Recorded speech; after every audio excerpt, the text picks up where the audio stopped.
Academic councillor in sociology. ఈరోజు మనము బిఎస్ఓఈ 146 marriage, family and kinship అనే బుక్ నుంచి యూనిట్ నెంబర్ 3 కిన్షిప్ అనే లెసన్ గురించి తెలుసుకుందాం. కిన్షిప్ అంటే తెలుగులో బంధుత్వము అని అర్థం అన్నమాట. ఈ బంధుత్వము, కుటుంబము, వివాహం అనేది విశ్వవ్యాప్తమైనది, విశ్వజనీయమైనది అని మనం ముందుగా చెప్పుకోవాలి. ఎందుకంటే ఏ దేశంలో చూసినా, ఏ సమాజంలో చూసినా, ఏ సమూహంలో చూసినా కూడా అందరి ప్రజలు వివాహము, కుటుంబము, ఈ బంధుత్వాన్ని కలిగి ఉంటారు. ఎవ్వరు కూడా ఈ 3 సంబంధాలు లేకుండా ఏ సమాజం కూడా ముందుకు కొనసాగలేదనేది మనం చెప్పుకోవచ్చు.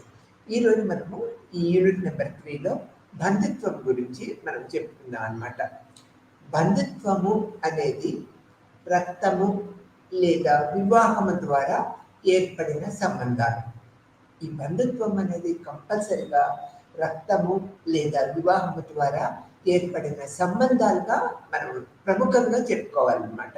ఎన్ని నిర్వచనాలున్నా కూడా ఈ బంధుత్వము రక్తము ద్వారా కానీ లేదా వివాహము ద్వారా కానీ ఏర్పడిన బలీయమైన సంబంధాలని మనము బంధుత్వం అంటాం.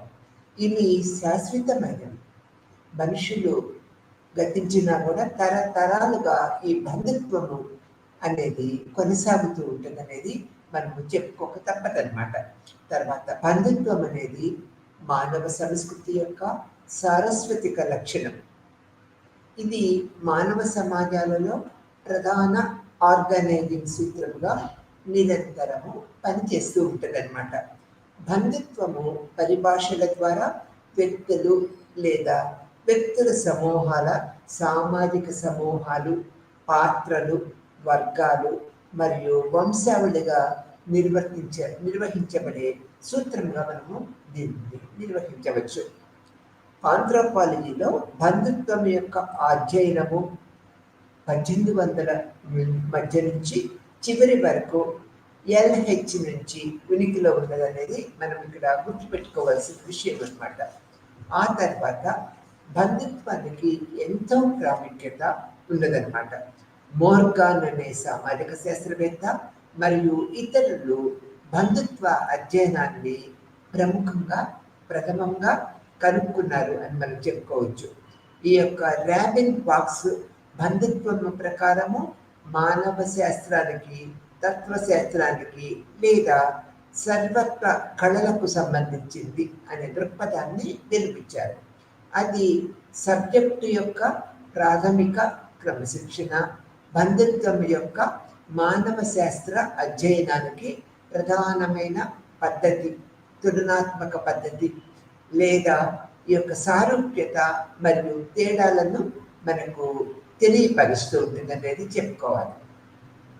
ఆ తర్వాత బంధుత్వం అనేది అనేక మంది మానవ శాస్త్రజ్ఞులచే నిర్వహించబడినప్పటికీ బంధు సంబంధాల ఏర్పాటులో ఈ యొక్క కూటమి పాత్ర హైలైట్ చేస్తూ ఉంటుంది అన్నమాట. వాటిల్లో కొన్ని ప్రధాన నిర్వచనాలను మనము తెలుసుకుందాము. ఈ యొక్క మొట్టమొదట మోర్క్ ప్రధాన సామాజిక శాస్త్రవేత్త బంధుత్వాన్ని ప్రథమంగా నిర్వర్తించాలనేది మనం చెప్పుకున్నాం కదా. మోర్క్ యొక్క అభిప్రాయం ప్రకారము బంధువులు సంబంధాలని నిర్వచించారు ఈయన.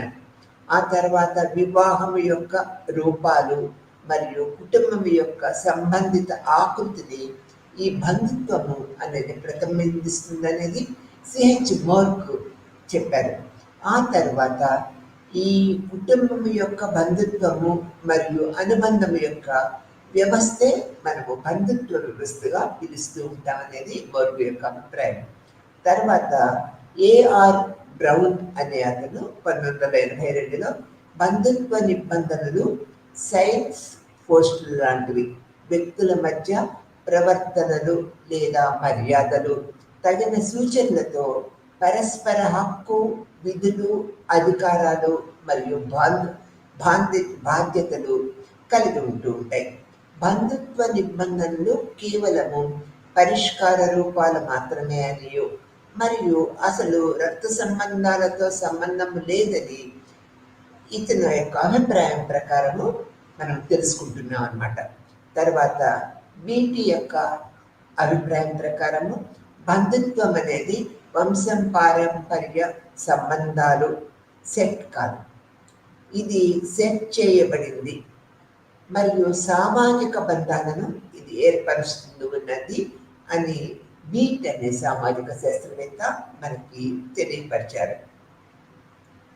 ఇక్కడ తరువాత మెయిన్, మెయిటీ, ట్యాట్రీ మరియు ఇతర సామాజిక శాస్త్రవేత్తలు క్లాస్ అది పెద్ద ఏకరూప సామాజిక సమూహంగా చెప్పారనమాట. ఇది సంతతి ఆధారంగా సమాజాన్ని 2 భాగాలుగా విభజించటం వల్ల ఏర్పడుతూ ఉంటుంది. మెయిటీ అనే పదం నుంచి ఉద్భవించినది, ఫ్రెంచ్ పదం ఇది. తర్వాత సగము అని అర్థం అన్నమాట. ఈ సమాజము 2 పెద్ద ఏకరేఖలుగా విభజించబడింది, పరస్పర బాధ్యతలను కలిగి ఉన్న సంతతి సమూహంగా బంధుత్వాన్ని నిర్వచించారన్నమాట. తర్వాత పాట్రీలు ఈ యొక్క దానిని విచ్ఛిన్నం చేసి వంశాలుగా వేరు చేసినప్పుడు వంశము అనేది ఒక పూర్వీకుడి నుండి వంశ వృక్షాన్ని కలిగి ఉన్న అనేక ఇళ్లతో రూపొందించబడిన సామాజిక సమూహముగా మనం చెప్పుకోవాలి. తర్వాత వంశాల కంటే పెద్ద రేఖ బంధుత్వ సమూహాలు. ఈ గుంపులోని సభ్యులు సాధారణముగా పూర్వీకుల వంశానికి చెందిన వారిగా భావిస్తూ ఉంటారు. అయితే వంశ పారంపర్య కనెక్షన్లు పేర్కొనబడలేదు. వంశాలు సహజంగా బహిర్భూమి వంశాలకు వివిధ వర్గాలుగా మనము విభజించవచ్చు అన్నమాట. తర్వాత వంశాలు పితృస్వామ్యము, మాతృస్వామ్యము, పూర్వీకుల టోటమిక్, ప్రాదేశిక మరియు మొదలైనవి కావచ్చు అనేది మనము ఇక్కడ గుర్తుపెట్టుకోవాల్సిన విషయము. వంశము మరియు సంతతి.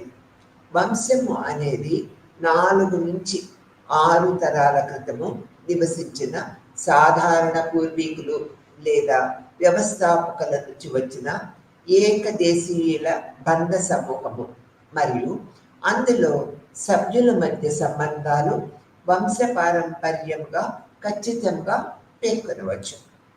తర్వాత గుణాలు ఉంటే వంశము కూడా కార్పొరేట్ సమూహం కావచ్చు అనేది కూడా మనము అభిప్రాయాన్ని వ్యక్తపరిచారు.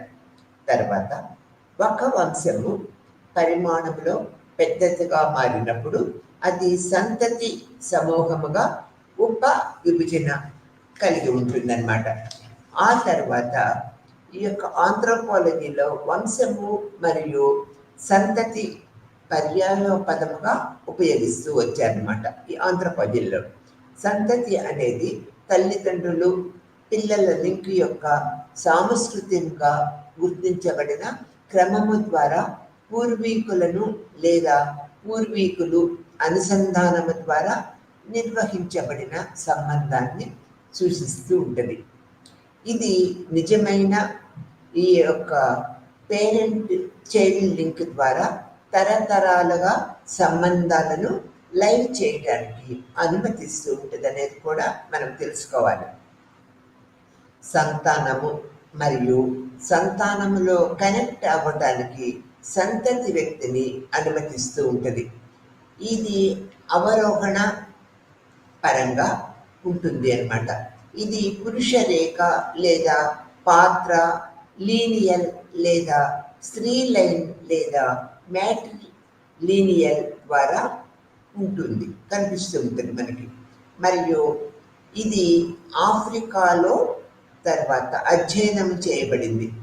కనిపించే విధంగా ఈ యొక్క చిత్రాన్ని మనం చూసినట్లయితే ఈ లెసన్లో ఇక్కడ భూమి వంటి స్థిరమైన పదాలు, వారసత్వము మరియు పితృవంశము యొక్క డొమైన్ అయితే పశువుల వంటి కదిలే వస్తువుల వారసత్వాన్ని మాతృవంశము నియంత్రిస్తూ ఉంటుంది.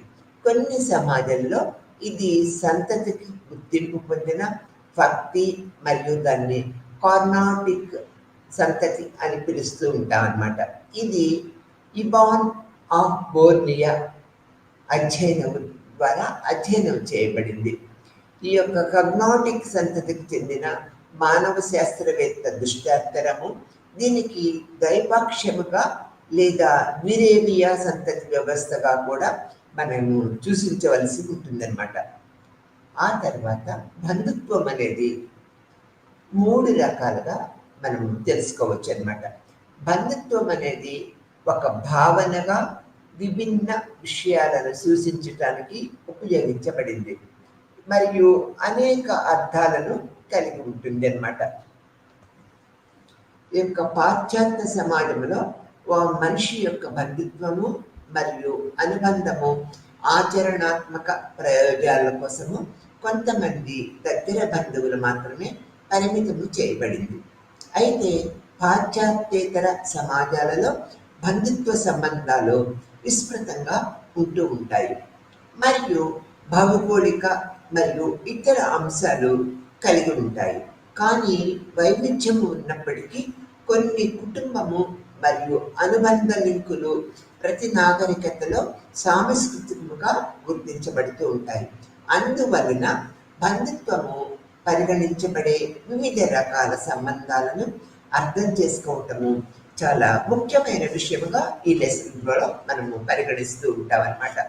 ఆ తర్వాత రక్త సంబంధమైన మరియు ఆఫింగ్ పద్ధతులు ఏ విధంగా ఉంటాయో మనం తెలుసుకుందాము.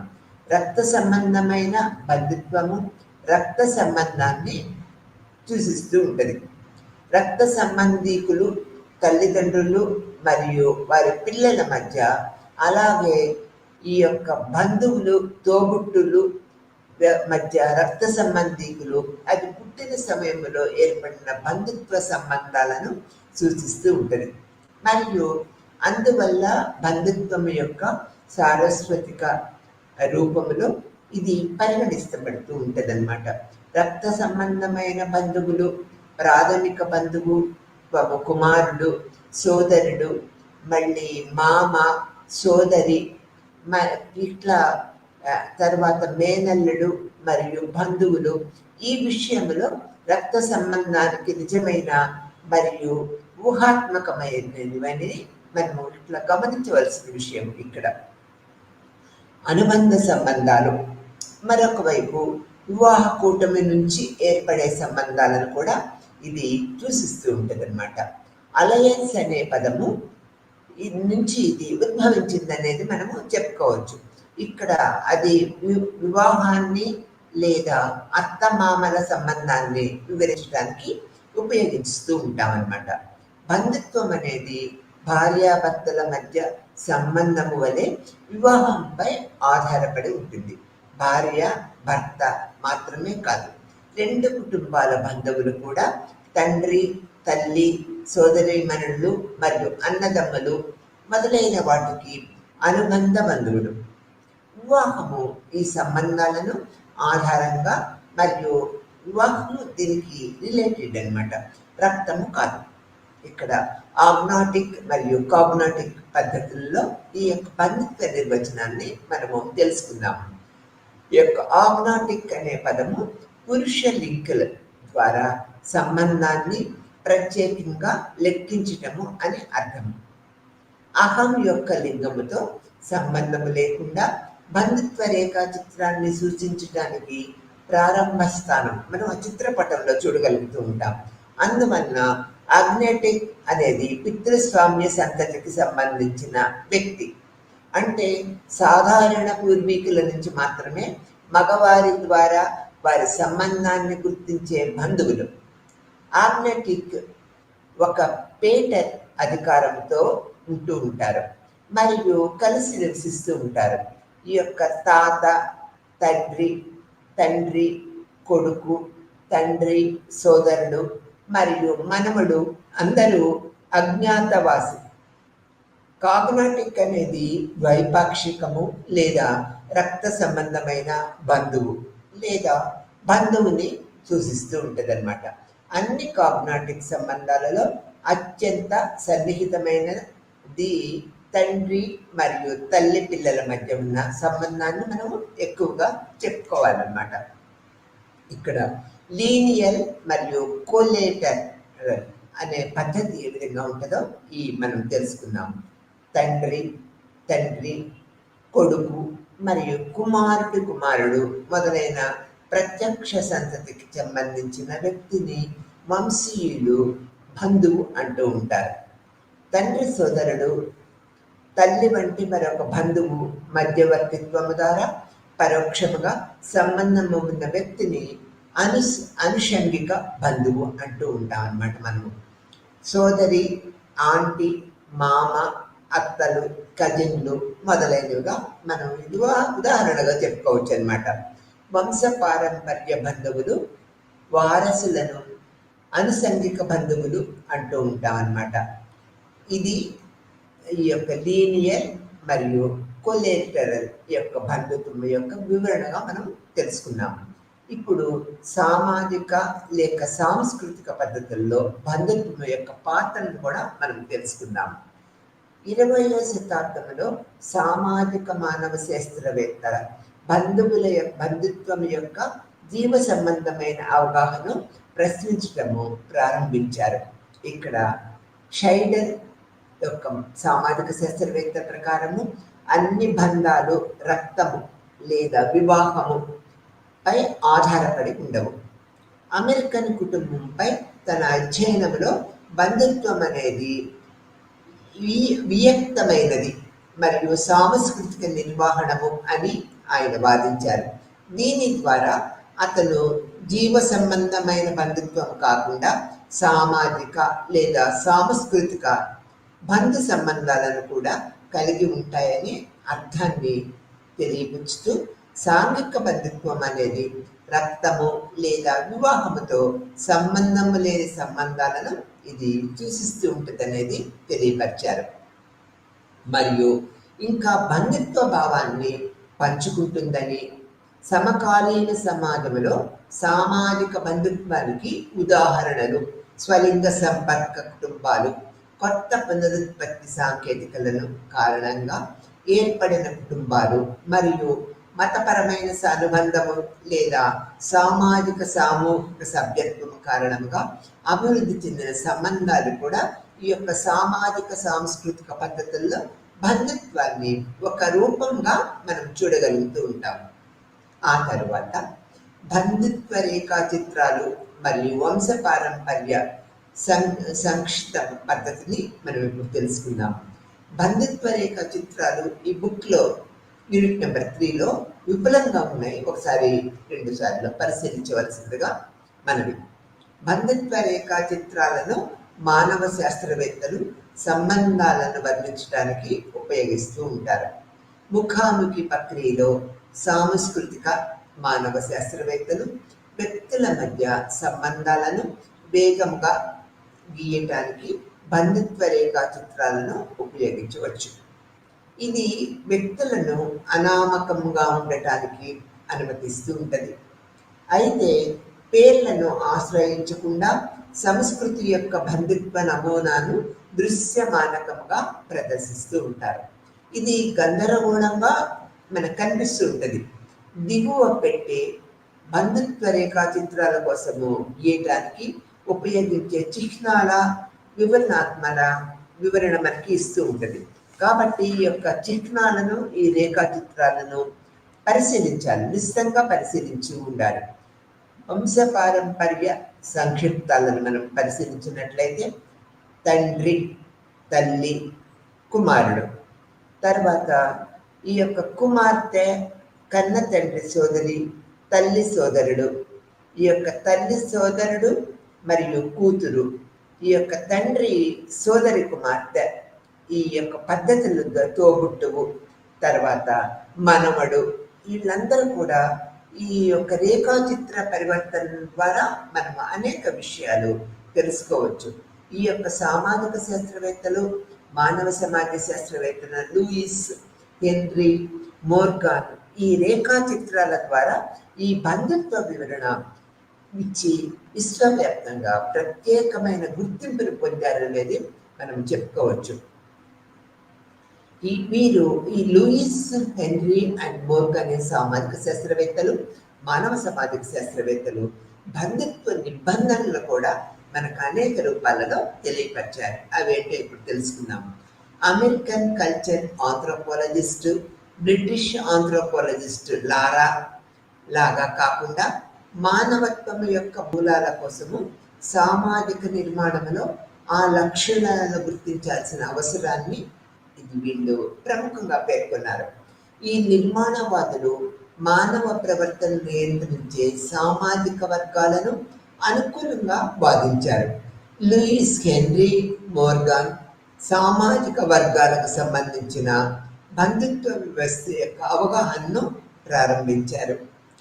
ప్రతి సంఘము సభ్యుల పాత్రలు మరియు బాధ్యతలను వేరు చేయడానికి వివిధ రకాలైన పదాలను ఉపయోగిస్తూ ఉంటుంది. బంధుత్వము పరిభాష విధంగా సభ్యులను సామూహిక నిర్మాణ నియమాల ప్రకారము వర్గీకరిస్తూ ఉంటుంది.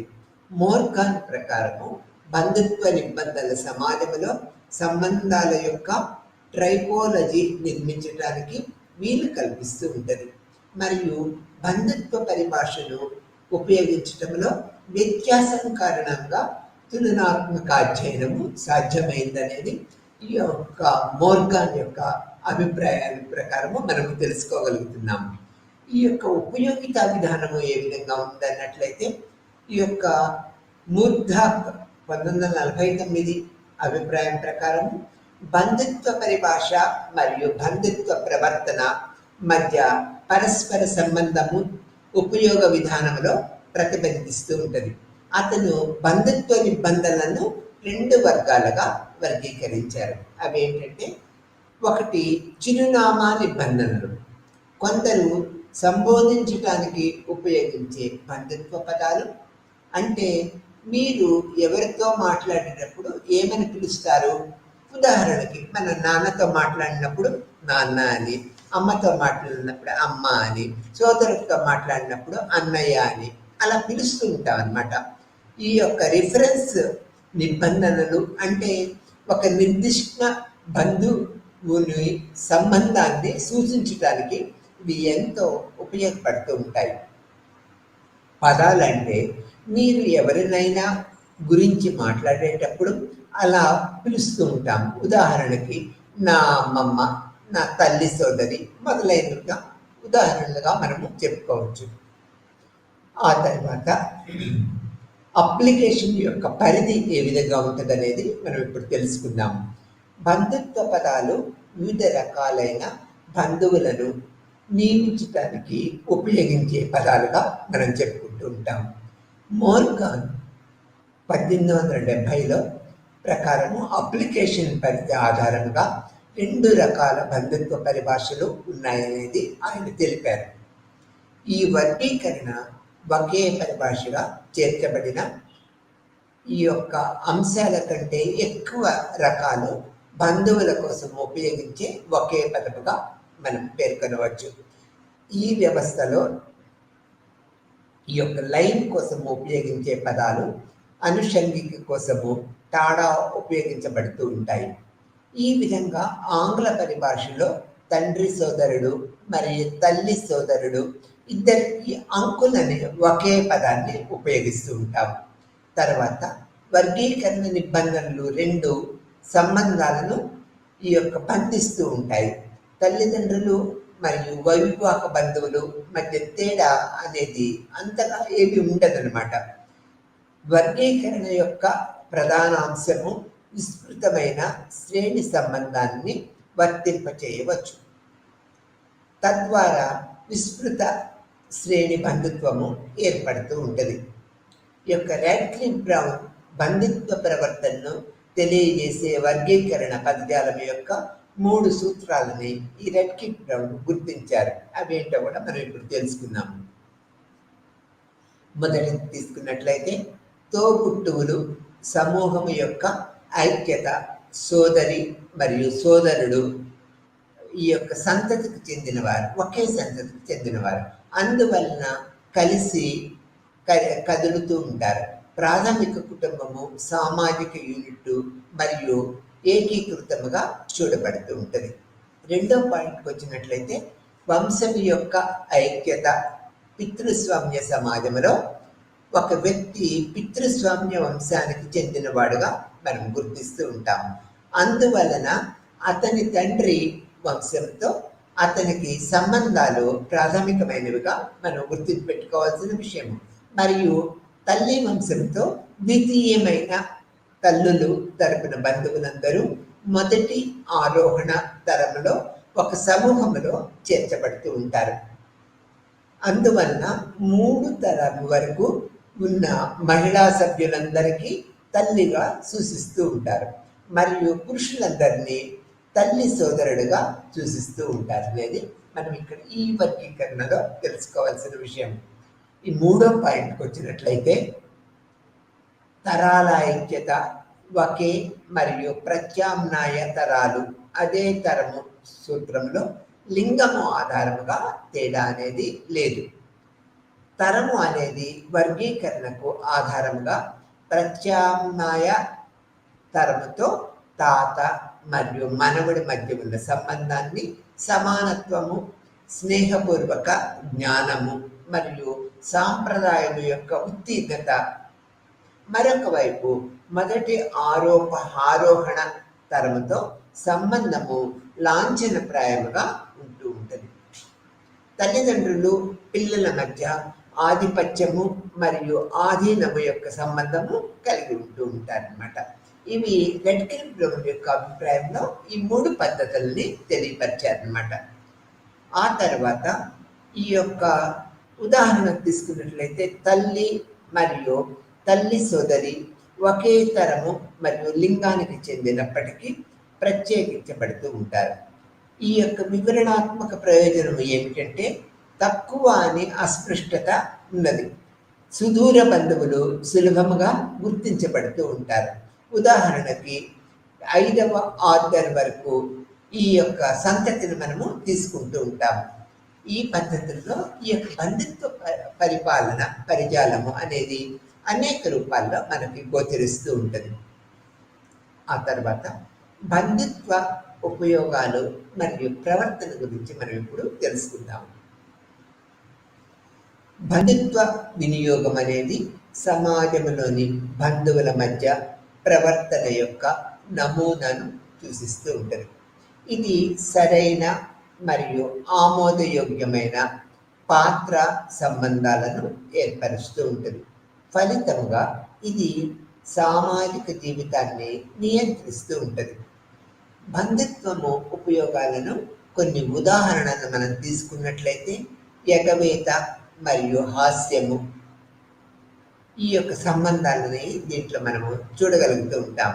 ఎగవేత మరియు జోకింగ్ సంబంధము మనం తీసుకున్నట్లయితే ఈ బంధుత్వంలో చాలా ఆహ్లాదకరంగా ఈ యొక్క జోకింగ్గా మనకు కనిపిస్తూ ఉంటుంది.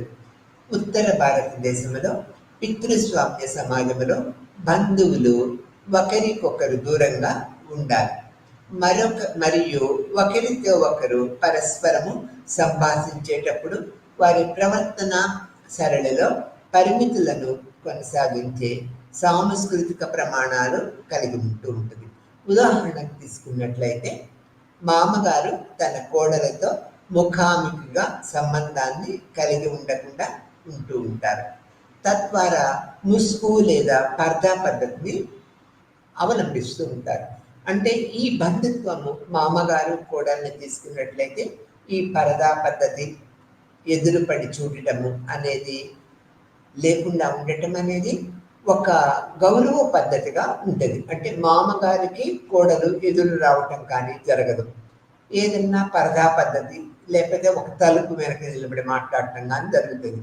దానివల్ల ఈ బంధుత్వంలో కోడలు మామగారికి ఎంత గౌరవం ఇస్తుందనేది మనకి ఉదాహరణగా చెప్పుకోవచ్చు. ఆ తర్వాత జోకింగ్ రిలేషన్షిప్ అనేది ఎగవేత యొక్క ఖచ్చితమైన వ్యతిరేక రూపము. ముఖాముఖి పరస్పర చర్యకు విరుద్ధముగా కోడలు భర్త యొక్క చిన్న బంధువులతో ప్రత్యేకించి బావమరితో సుఖముగా ఉండటానికి ప్రత్యేక హక్కును కలిగి ఉంటూ ఉంటారు. వారు అసభ్యకరమైన లైంగిక జోకులతో సహా అన్ని రకాల జోకులు వేసుకుంటూ ఉంటారు. సాధారణంగా ఉదాహరణలు ఒక పురుషుడు మరియు అతని భార్య యొక్క చెల్లెళ్ళు, లేదా ఒక స్త్రీ మరియు ఆమె భర్త యొక్క తమ్ముళ్ళు, క్రాస్ కజిన్స్ మరియు తాతలు మరియు మనవరాళ్ళు, జోకింగ్ భాగస్వామ్యులు గిరిజన మరియు హిందూ సంస్కృతంలో మనం చూడవచ్చు. ఈ బంధుత్వంలో ఈ జోకింగ్ రిలేషన్ అనేది ఇప్పుడు ఇది భర్త ఉన్నాడు అనుకోండి, భార్య యొక్క సోదరులు అంటే సోదరీమణులతో ఈ యొక్క జోకింగ్ రిలేషన్ ఏర్పరచుకోవచ్చు. భార్య కూడా భర్త యొక్క తమ్ముళ్లతో జోకింగ్ రిలేషన్ ఏర్పరచుకోవచ్చు. ఇవి మనం ఉత్తర భారతదేశంలో ఎక్కువగా చూస్తూ ఉంటాం. దీనివలన వీరి మధ్య సహృదయత, సామరస్యము, ఈ యొక్క స్నేహపూర్వక భావన ఏర్పడుతూ ఉంటుంది. ఆహ్లాదకరంగా ఉంటుంది, హాస్యంగా ఉంటుంది అనేది ఈ జోకింగ్ రిలేషన్ యొక్క పద్ధతిగా చెప్తున్నాము. ఈ యొక్క రెడ్ క్లిఫ్ బౌన్ ప్రకారము ఎగవేత మరియు హాస్య సంబంధాలు ఇంట్లోని సంబంధాలకు సమతుల్యం చేస్తూ ఉంటాయని అభిప్రాయాన్ని రెడ్ క్లిఫ్ బ్రౌన్ అది తన అభిప్రాయాన్ని తెలియపరిచారు. ఎగవేత అనేది పరిమితము చేయబడిన సంపర్కముతో సంబంధాలపై ఉన్నత స్థాయి గౌరవాన్ని ఇవి నిరంతరము నిర్ధారిస్తూ ఉంటాయన్నమాట. లేకపోతే ఘర్షణ మరియు సంఘర్షణ అవకాశాలు ఉంటాయి ఇందులో. దీనివల్ల ఘర్షణ సంఘర్షణ కూడా ఏర్పడవచ్చు ఆ రిలేషన్ సత్సంబంధాలు కనుక లేకపోతే. కాబట్టి జోకింగ్ సంబంధాలు అటువంటి సంబంధం యొక్క తీవ్రతను చాలా వరకు తగ్గిస్తూ ఉంటాయి. ఇది బంధువుల స్వేచ్ఛగా జోకులు పంచుకోవడానికి మరియు కొంత అగౌరవాన్ని కూడా చూపించడానికి అనుమతిస్తూ ఉంటుంది. అందువల్ల రెడ్ క్లిఫ్ బ్రౌన్ కోసము జోకింగ్ మరియు ఎగవేత పరస్పర చర్యలు సంఘర్షణలను తగ్గిస్తూ ఉంటాయి మరియు సాంఘిక భావాన్ని మెరుగుపరుస్తూ ఉంటాయి. ఇక్కడ రెడ్ క్లిఫ్ బ్రౌన్ యొక్క అభిప్రాయం ప్రకారము ఈ యొక్క బావమరుదులు, సోదరి భార్య యొక్క సోదరిమణులు, ఈ యొక్క మామ పిల్లలతో, ఆ యొక్క కుటుంబ సభ్యులతో, వీళ్ళందరితో కూడా జోకింగ్ పద్ధతి రిలేషన్షిప్ కొనసాగించడం వల్ల సోదరత్వము, సంఘీక భావము, సహకారతత్వము, ఈ యొక్క సోదరతత్వము అనేవి ఏర్పడి ఈ యొక్క సామాజిక సంబంధాలని బలపరుస్తూ ఉంటాయనే దృక్పథాన్ని మనము ఈ జోకింగ్ రిలేషన్షిప్ అనేది పద్ధతి ద్వారా మనము బంధుత్వంలో గుర్తించవచ్చు. ఈ యొక్క జోకింగ్ రిలేషన్షిప్ సంబంధం వల్ల పరిపూర్ణత, కట్టడితనము, సాంఘిక భావము ఈ బంధుత్వ సభ్యుల మధ్య ఏర్పడి అన్యోన్యత, ప్రేమ, ఆప్యాయత ఏర్పడుతూ ఉంటాయనేది మనం ఇక్కడ గ్రహించవలసిన విషయంగా చెప్పుకుంటాము. ఆ తర్వాత అధునాతన మరియు స్నేహపూర్వక భావాలు బంధుత్వంతో ఎలా కలుగుతాయంటాయని కూడా మనము ఇప్పుడు తెలుసుకున్నాము. అనేక మాతృస్వామ్య సమాజంలో తల్లి సోదరుడు మరియు అతని సోదరి యొక్క పిల్లల మధ్య బంధుత్వ వినియోగము మనము గమనిస్తూ ఉంటాం అన్నమాట. ఈ సమాజంలో తల్లి, మామ, తండ్రి యొక్క అనేక బాధ్యతలను తీసుకుంటూ ఉంటారు. అతని మేనల్లుడు మరియు మేనకోడలు అతని ఆస్తికి వారసులు కాబట్టి ఇప్పటికీ అతని ఆధ్వర్యంలో ఉంటూ ఉంటారు. ఈ యొక్క పద్ధతి ఈ యొక్క ద్వీపవాసులు, ఈ ట్రోబియాండ్ ద్వీపవాసులు, ఫిజియన్లు, ఆఫ్రికన్ తెగల మధ్య కనిపించే ఒక అభ్యాసము మరియు దక్షిణ భారతదేశంలోని నాయర్ల కుటుంబాల్లో కూడా ఈ యొక్క బంధుత్వ పద్ధతులు ఉన్నాయి. ఇక్కడ అర్థం ఏంటంటే తను ఒక మేనమామ, ఈ యొక్క మేనల్లుడు, మేనకోడలుతో కూడా అన్యోన్య బంధుత్వ సంబంధాలు కలిగి ఉండటము, వాళ్ళని తన బిడ్డలుగా భావించటము, వాళ్ళ రక్షణకి నిరంతరము సాంఘీభావాన్ని తెలియచేయటము ప్రముఖ పాత్రగా మనం ఇక్కడ చెప్తూ ఉంటాం. ఇక్కడ మరొక రకమైన బంధుత్వ వినియోగము మరియు పితృస్వామ్య ప్రజలలో సర్వసాధారణము. అమిలేట్ ఇక్కడ తండ్రి సోదరిని చాలా గౌరవంగా చూస్తారు మరియు అత్యధిక ప్రాధాన్యత ఇస్తూ ఉంటారు. ఆమె తన మేనల్లుడికి తల్లి కంటే ఎక్కువగా మరియు ఆమె వివిధ పరిస్థితుల్లో అతని ప్రభావం అతనిపై వివిధ రూపాల్లో ప్రభావం చూపిస్తూ ఉంటుంది. వాస్తవానికి ఇది ఒక సామాజిక యంత్రాంగం. ఇది తండ్రి సోదరీమణులను నిర్లక్ష్యం చేయకుండా నిరోధిస్తూ ఉంటుంది. ప్రత్యేకించి వారి అత్తమామల ఇంటి నుంచి బహిష్కరించబడినప్పుడు ఈ విధమైన బంధుత్వ వినియోగము పాలినేషియన్, టోంగా, దక్షిణ భారతదేశంలోని తోడా మరియు ఇతర కమ్యూనిటీల్లో ఇది కనిపిస్తూ ఉంటుంది. ఫర్ ఎగ్జాంపుల్ మనం తీసుకున్నట్లయితే మేనత్త అంటే తండ్రి యొక్క అక్క కానీ చెల్లెలు కానీ ఉంటూ ఉంటుంది. ఈ యొక్క తండ్రి యొక్క కుమారుడు ఈ మేనత్తలకి విపరీతమైన గౌరవం ఇస్తూ ఉంటారు. ఆ మేనత్తలు కూడా ఈ మేనల్లుడి పట్ల ఒక పుత్ర వాత్సల్యాన్ని చూపుతూ ఉంటారు. వారు నిరంతరము ఇతనికి సంఘీభావాన్ని తెలియజేస్తూ ప్రేమపూర్వక పద్ధతుల్లో నడుచుకుంటూ ఉంటారు. అందువలన ఈ మేనల్లుడు ఆ మేనత్తలకి ఎంతో గౌరవం, తల్లి తండ్రితో పాటు ఆ యొక్క సమమైన గౌరవాన్ని అందించగలుగుతూ ఉంటాడనే దృక్పథాన్ని మనం ఈ యొక్క బంధుత్వ పరిభాషల్లో మేనత్త, మేనల్లుడు ఒక దృక్పథాన్ని ఉదాహరణగా మనం తీసుకోవచ్చు అన్నమాట. ఆ తర్వాత మనం పరిశీలించినట్లయితే కన్వేడ్, దీని యొక్క అర్థాన్ని మనం ఇప్పుడు తెలుసుకుందాం. భర్త మరియు అతని భార్య మధ్య సంబంధం యొక్క మరొక అసాధారణమైన అన్వయము తోడ మరియు భాషీ వర్గాలలో మనకు కనిపిస్తూ ఉంటుంది.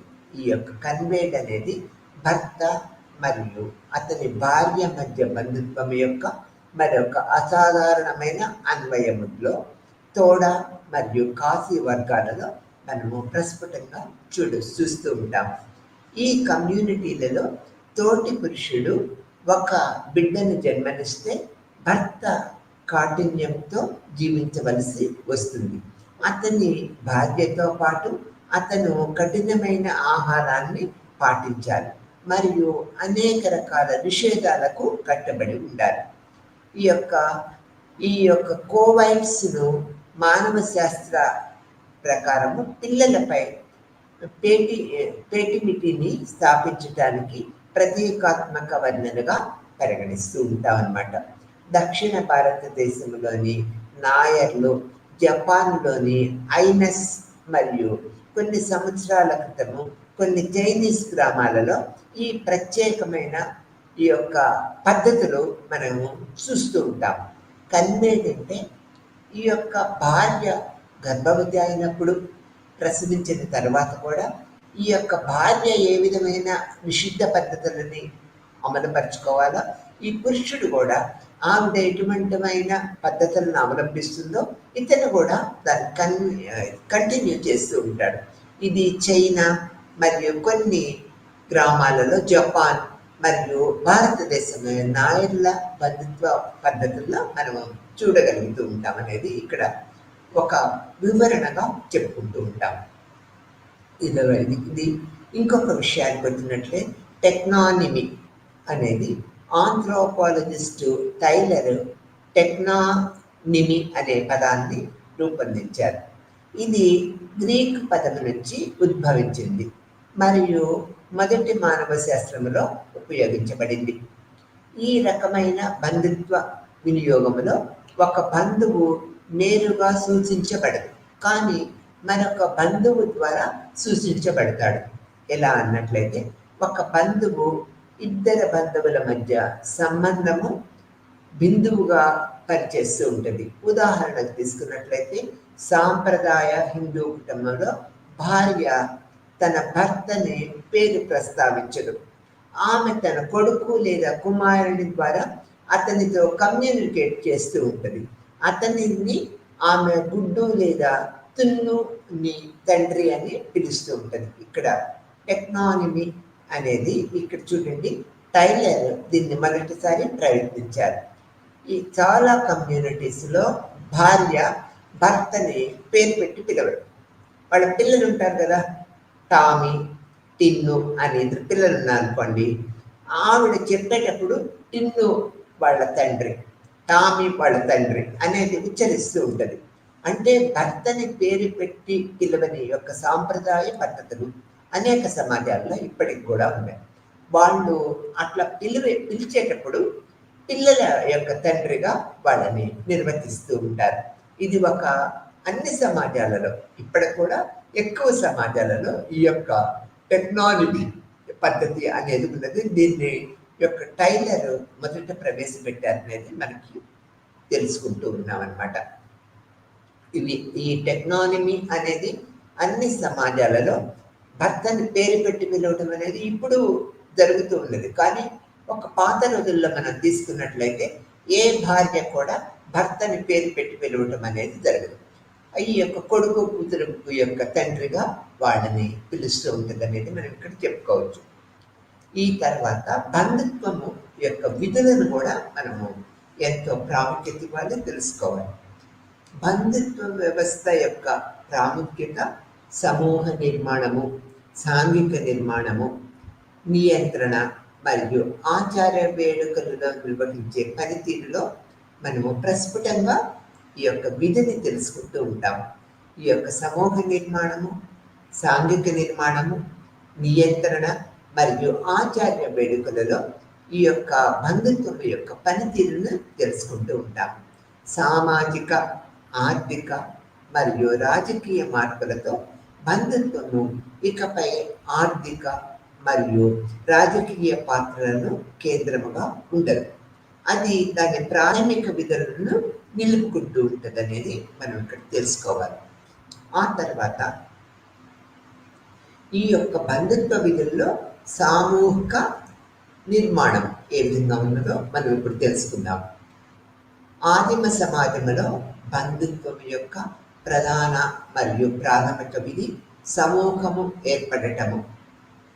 ఆ తర్వాత వివాహ ఫలితముగా ప్రతి స్త్రీకి భర్త కేటాయించబడుతుంది మరియు ఆమె పిల్లలు అతని పిల్లలుగా మారుతూ ఉంటారు. మేము, కుటుంబము అని సూచించే తండ్రి, తల్లి మరియు పిల్లల యొక్క ప్రత్యేకమైన సమూహము ఏర్పడుతూ ఉంటుంది. బంధుత్వ సంబంధాలు ఆధారంగా ఏర్పడిన సమూహాలు నిర్ణయించబడటానికి సంబంధితంగా ఉంటూ ఉంటాయి. వారసత్వ నియమాలు ఉదాహరణకు తీసుకున్నట్లయితే పితృస్వామ్య సమాజంలో అజ్ఞాత సభ్యులకు వారసత్వము మరియు వారసత్వ హక్కులు ఉంటాయి. బంధు సమూహము కూడా వివాహ నియమాలను నిర్వచించడం ద్వారా వివాహ ప్రవర్తనను నియంత్రిస్తూ ఉంటారు. ఇది సమూహ నిర్మాణంలో ప్రథమ పాత్ర వహిస్తూ ఉంటుంది అనేది కూడా మనం ఇక్కడ గుర్తుపెట్టుకోవాల్సిన విషయం. తర్వాత రెండవ పాయింట్లోకి వచ్చినప్పుడు సామాజిక నిర్మాణం యొక్క నియంత్రణ ఏ విధంగా ఉన్నదో మనం ఇప్పుడు తెలుసుకుందాం. బంధుత్వ వినియోగము బంధుత్వ పాత్ర సంబంధాలను నియంత్రిస్తూ ఉంటుంది అనేది మనకు తెలిసిన విషయమే. ఒక బంధువు మరొక సమక్షంలో ఎలా ప్రవర్తించాలి, లేదా ఒక బంధువు మరొకరిపై ఎలా రుణపడి ఉండాలి అనేది కూడా ఇది చెప్తూ ఉంటుంది. ఇది తండ్రి మరియు కుమార్తె, సోదరుడు మరియు సోదరి, అల్లుడు మరియు అత్తగారు మరియు తోటి వంశ సభ్యులు మరియు ఈ యొక్క వంశస్థుల మధ్య తగిన మరియు ఆమోద్యమైన పాత్ర సంబంధాలను ఇవి నిరంతరము ఏర్పరుస్తూ ఉంటాయి. తత్ఫలితంగా బంధుత్వము సామాజిక జీవితాన్ని క్రమబద్ధీకరించేదిగా పనిచేస్తూ ఉంటుంది మరియు సామాజిక వ్యవస్థ యొక్క ఐక్యతను ఇది పురికొల్పుతూ ఉంటుంది. ఈ విధంగా సామాజిక నిర్మాణంలో నియంత్రణ అనేది బంధుత్వముపై ప్రముఖ పాత్ర వహిస్తుందని మనం చెప్పుకోవాల్సిన విషయం. మూడో పాయింట్కి వచ్చేటట్లయితే బంధుత్వము మరియు ఆచారాలు ఎలా ఉంటాయో తెలుసుకుందాం. బంధుత్వ సంబంధాలు జీవిత చక్ర ఆచారాలతో ముఖ్యముగా గూయల వేడుక, వివాహము మరియు మరణములో బంధువుల భాగస్వామ్యాన్ని నిర్ణయిస్తూ ఉంటాయి. అనేక సమాజాలలో జీవిత చక్ర ఆచారాలు నిర్దిష్ట బంధువుల ప్రాముఖ్యతని సూచిస్తూ ఉంటాయి. ఉదాహరణకు తీసుకున్నట్లయితే పితృస్వామ్య సమాజంలో నామకరణ వేడుకలో నవజాత శిశువు పేరు తప్పనిసరిగా తండ్రి సోదరి ద్వారా ఇవ్వబడుతుంది. కుమార్తె వివాహం సమయంలో నిర్దిష్ట ఆచారాలు మరియు ఆచారాలను తండ్రి సోదరుడు తప్పనిసరిగా నిర్వహించాలి. దగ్గరి బంధువులు నూతన వధూవరులను బహుమతులు ఇవ్వటానికి బాధ్యత వహిస్తూ ఉంటారు మరియు వారికి బదులు వధువు మరియు వరుడు కుటుంబాల నుంచి సమానముగా ఈ యొక్క రీఛార్జ్ చేయబడుతూ ఉంటుంది అన్నమాట. అంత్యక్రియలు ఆచార సమయంలో సన్నిహిత బంధువులు నిర్దిష్ట కాలానికి సంతాపాన్ని పాటించడము ఒక ప్రత్యేక ఆచారంగా మనము బంధుత్వము మరియు ఆచారాలలో మనం చూడగలుగుతూ ఉంటాము. అంటే ఇక్కడ మేనమామ యొక్క పాత్ర మనకి నిర్దిష్టంగా ఏర్పరచబడి ఉంటుంది. ఎవరైనా బంధువులు చచ్చిపోతే కొంతమంది బంధువులు ఆ ప్రక్రియ పద్ధతిని కంప్లీట్ అయ్యేదాకా కూడా వీరికి అండదండలుగా నిలబడతారనేది ఇక్కడ మనం చెప్పుకోవాల్సిన విషయం. ఇక్కడ ఆచారాలలో పాత్రతో పాటు సాధారణ సమాజాలలో బంధుత్వము కూడా రాజకీయ జీవితాన్ని నియంత్రిస్తూ ఉంటుందన్నమాట. ఈ నియంత్రిస్తూ ఉంటుంది ప్రధాన స్థానము వంశపారపర్యంగా ఉన్నది అనేది కూడా మనకు తెలిసిన విషయమే. న్యూ సొసైటీలో కనిపించే విధముగా రాజ్యరహిత సమాజాలలో శాంతి భద్రతలను నిర్వహించడానికి సెగ్మెంటల్ వంశము నిరంతరము పనిచేస్తూ ఉంటుంది అనేది ఒక ఉదాహరణగా మనం చెప్పుకుంటూ ఉంటాం. జాతీయ రాష్ట్ర ఏర్పాట్లతో బంధుత్వము యొక్క రాజకీయ విధి సంస్థాగతమైనది, కుల తరగతి గుర్తింపు అనువైనది, వివాహ నియమాలను కట్టుబడి ఉండటము ప్రభావితము చేయబడుతూ ఉంటుంది. ఈ మార్పులు ఉన్నప్పటికీ అన్ని సమాజాలలో బంధుత్వ వ్యవస్థ ఒక సమగ్రమైనది మరియు సార్వత్రికమైనదిగా మనం చెప్పుకోవాలి. ఈ కిన్షిప్ అనే లెసను మన బంధుత్వ పరిభాషలో అనేక రకాల అర్థాలను, విధులను, ఆ యొక్క ప్రవర్తన నియమావళిని మనకు అనేక విధాలా తెలియపరుస్తూ ఉంటుంది అనేది మనం తెలుసుకుంటూ ఉన్నాం. ఈ యూనిట్లో అనేక మంది మానవ శాస్త్రవేత్తలు అందించిన బంధుత్వ వ్యవస్థ మరియు బంధుత్వానికి సంబంధించిన నిర్వచనాలు మనం ఎన్నో తెలుసుకున్నాం. ప్రతి సమాజంలోనూ వివిధ రకాలైన బంధుత్వ సంబంధాలు తప్పనిసరిగా ఉంటాయనేది కూడా మనము గ్రహించగలిగాము. వాటిలో రెండు ముఖ్యమైన కాన్సింజిన్ మరియు అమైన్ బంధుత్వము అనేది జీవ సంబంధమైన సంబంధాన్ని మాత్రమే కాకుండా ప్రతిరోజు పరస్పర చర్యలలో నిర్మించబడిన సామాజిక సంబంధాలని అనేక విధాలు మనకి సూచిస్తూ ఉంటుంది. బంధుత్వ వినియోగము మరియు బంధుత్వ పరిభాష యొక్క ఔచిత్యం కూడా మనము అనేక రూపాల్లో ఈ లెసన్ ద్వారా తెలుసుకున్నాము. బంధుత్వ వ్యవస్థ సమూహము ఏర్పడటానికి సహాయపడుతుందనేది ప్రముఖంగా మనం గుర్తించాము. బంధుత్వ వ్యవస్థ అనేది సమూహం ఏర్పడటానికి నిరంతరము సహాయపడుతుంది.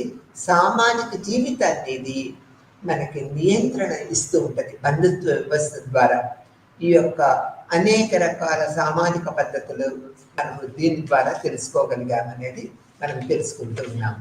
ఆ తర్వాత రెడ్ క్లిఫ్ భవన్ ఈ యొక్క అనేక మంది సామాజిక శాస్త్రవేత్తలు ఈ యొక్క బంధుత్వాన్ని అనేక రూపాల్లో నిర్వహించి ఒక ప్రత్యేకమైన గౌరవాన్ని మనము తెలుసుకునేట్లు ఈ లెసన్ ద్వారా ఏర్పడింది. బంధుత్వం అనేది రక్తము లేదా వివాహము ద్వారా ఏర్పడిన సంబంధాల వెంబని మనం నిర్వచించవచ్చని ఈ లెసన్ ద్వారా మనం తెలుసుకుంటూ ఉన్నాం. రక్తము మరియు అనుబంధ సంబంధాలతో పాటు రోజువారీ పరస్పర చర్యలతో నిర్మించబడిన సామాజిక బంధుత్వం కూడా మనము ఈ బంధుత్వం ద్వారా రూపకల్పన చేసుకుంటూ ఉంటాం. ఈ యొక్క ఈ మగరేఖను మర్యాదగా గుర్తించడానికి ఉపయోగించబడుతుంది పేట్రియల్ సంతతి. ఈ యొక్క రేఖా చిత్రాలను కూడా మనము పరిశీలించాలి తప్పనిసరిగా. మాతృస్వామ్య అవరోహణ వ్యవస్థ, దీనిలో స్త్రీల ద్వారా సంతతి కనుగొనబడుతూ ఉంటుంది. వారసత్వ రేఖ తల్లి నుంచి కుమార్తె వరకు ఈ రేఖా చిత్రాల్లో ఉన్నది. ఉదాహరణకు తీసుకున్నట్లయితే దక్షిణ భారతదేశంలో కాశీలు మరియు నాయర్ల కుటుంబంలో ఈ యొక్క రేఖా చిత్రాలు ఏ విధంగా ఉన్నాయనేది, బంధుత్వ లింకులు ఏ విధంగా ఉన్నాయనేది మనం తెలుసుకోగలుగుతాం. బంధుత్వ పరిభాషలు వ్యక్తుల మధ్య సంబంధాలను సూచించడానికి ఉపయోగించే పదాలను కూడా మనం తెలుసుకోగలుగుతాము. ఈ సంబంధాలు లింగము, వంశము మరియు తరము యొక్క వంశపారంపర్య భేద వర్గాలను గుర్తించడానికి మనము ఎంతో దోహదం చేస్తూ ఉంటాయి. బంధుత్వ నిబంధనలు, పాత్రలు మరియు బాధ్యతల ఆధారంగా వివిధ బంధువుల యొక్క న్యూన్యత, ఔన్నత్యం గుర్తించడానికి ఈ బంధుత్వం అనేది సహాయపడుతూ ఉంటుంది. విభిన్న బంధువులను సూచించటానికి మరియు సంబోధించటానికి వివరణాత్మక, విశ్లిష్టమైన మరియు ప్రత్యేక పదాలను ఎలా ఉపయోగిస్తున్నామో కూడా మనము తెలుసుకుంటూ ఉన్నాము. ఇది వ్యక్తుల మధ్య ఖచ్చితమైన సంబంధాన్ని గుర్తించడానికి సామాజిక పరంగా అనుమతిస్తూ ఉంటుంది. ఉత్తర భారతదేశంలో ఉపయోగించే మామ మరియు ఈ యొక్క మాసి వంటి పదాలు మనం ఉదాహరణగా చెప్పుకుంటూ ఉంటాం. ఆ తర్వాత ఈ యొక్క బంధుత్వం అనేది మనం మొదట కూడా చెప్పుకున్నాం. బంధుత్వం అనేది రక్తము లేదా వివాహము ద్వారా ఏర్పడిన సంబంధాలను నిరంతరము మనకి తెలియపరుస్తూ ఉంటుంది. ఇందులో రక్త సంబంధము, వివాహ సంబంధాలు అనేవి ప్రముఖ పాత్ర వహిస్తూ ఉంటాయనేది మనం తెలుసుకోవాల్సిన విషయంగా మనం గుర్తిస్తూ ఉన్నాం.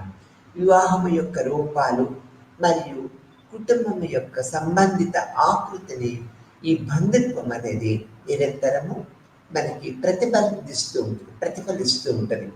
వ్యక్తుల మధ్య ప్రవర్తనలు లేదా మర్యాదలు తగిన సూచనలతో పరస్పర హక్కు, పరస్పర విధులను, అధికారాలను మరియు బాధ్యతలను బంధుత్వము నిరంతరము మనుషులకి గుర్తు చేస్తూ ఉంటుంది. దీనివల్ల సామాజిక నియంత్రణ పరిపూర్ణంగా జరుగుతూ ఉంటుంది అనేది ఇక్కడ మనము గమనించవలసిన విషయం. ఇవి సెట్ చేయబడిన, ఈ బంధుత్వం అనేది సెట్ చేయబడిన సామాజిక సంబంధాల యొక్క కల్పన అనేది మనము గుర్తుపెట్టుకోవాల్సిన విషయం. అతి పెద్ద ఏకరేఖతో సామూహిక సమూహము ఏర్పడుతూ ఉంటుంది. ఈ బంధుత్వం అనే పెద్ద ఏకరేఖతో సామూహిక సమూహము ఏర్పడుతూ ఉంటుంది. తర్వాత పరస్పర బాధ్యతలు కల సంతతి సమూహాలుగా బంధుత్వాన్ని మనము నిర్వచించుకోవచ్చు. వంశవృక్షము కలిగిన అనేక ఇళ్లతో రూపొందించిన సామాజిక సమూహముగా బంధుత్వాన్ని మనము తెలుసుకుంటూ ఉంటాము.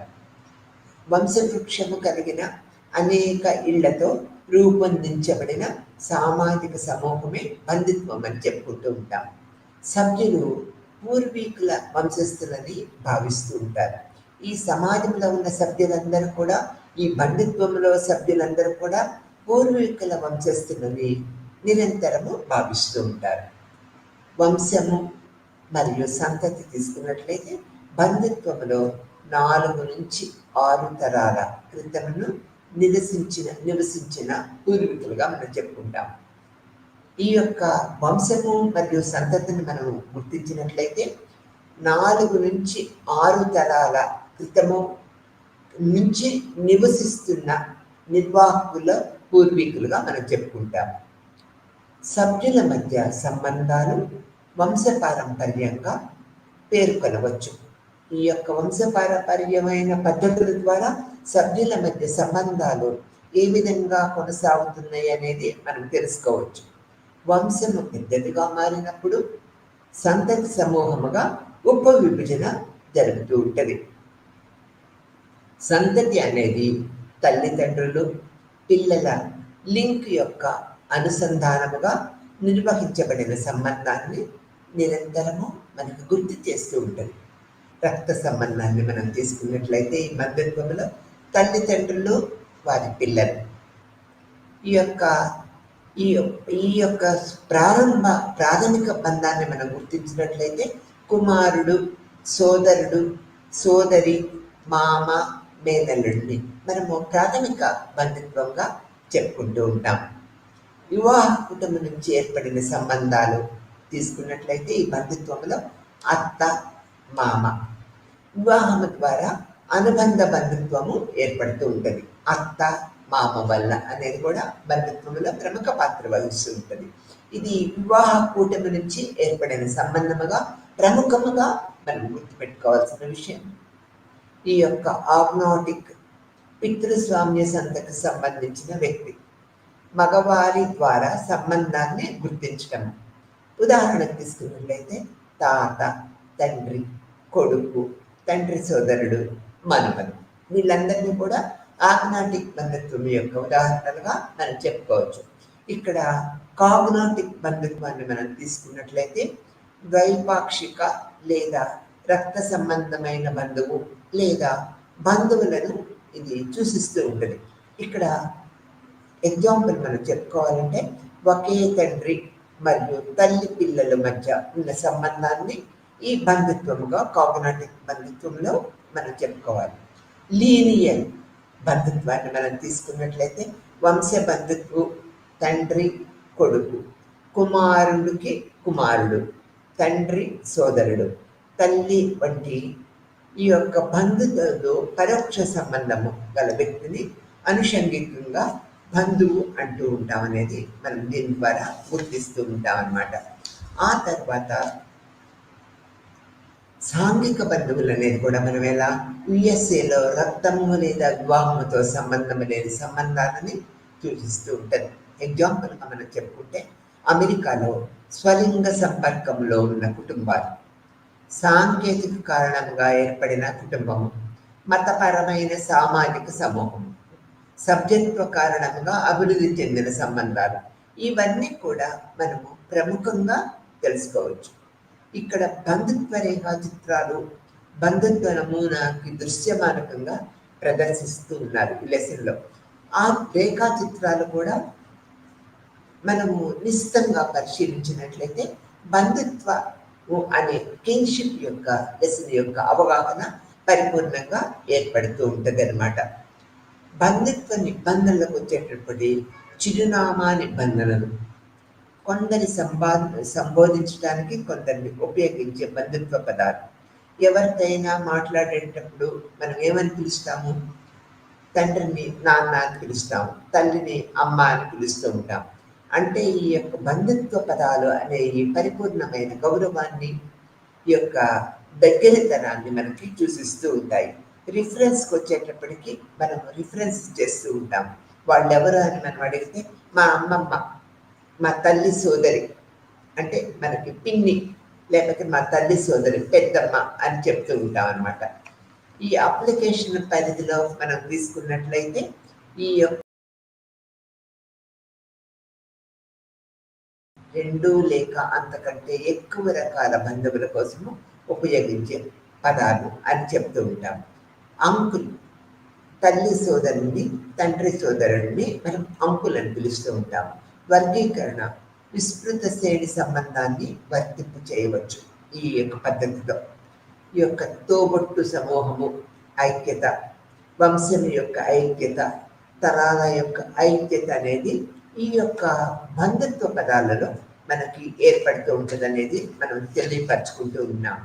ఈ యొక్క లెసన్లో మనము కిన్షిప్, బంధుత్వం యొక్క ఔన్నత్యాన్ని, అన్ని దేశాలలో ఎలా ఉంటుంది, మన దేశంలో ఎలా ఉంటుంది, తల్లి తరపున బంధుత్వాన్ని మనం ఎలా గౌరవిస్తూ ఉంటాము, తండ్రి తరపున బంధుత్వాన్ని మనం ఎలా గౌరవిస్తూ ఉంటాము, ఆ యొక్క పద్ధతులతో పాటు మేనమామ మేనత్త యొక్క ఔన్నత్యతని బంధుత్వంలో మనం ఎంత విలువ ఇస్తూ ఉంటాం అనేది అనేక విధాలుగా మనం చూడగలుగుతూ ఉంటాం అన్నమాట.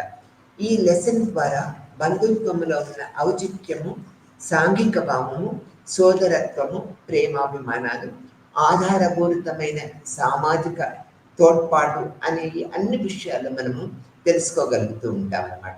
ఇది బంధుత్వం యొక్క పరిపూర్ణమైన నిర్వచనంగా ఈ లెసన్ మనకి అనేక విషయాలు తెలియజేస్తుంది. నమస్తే.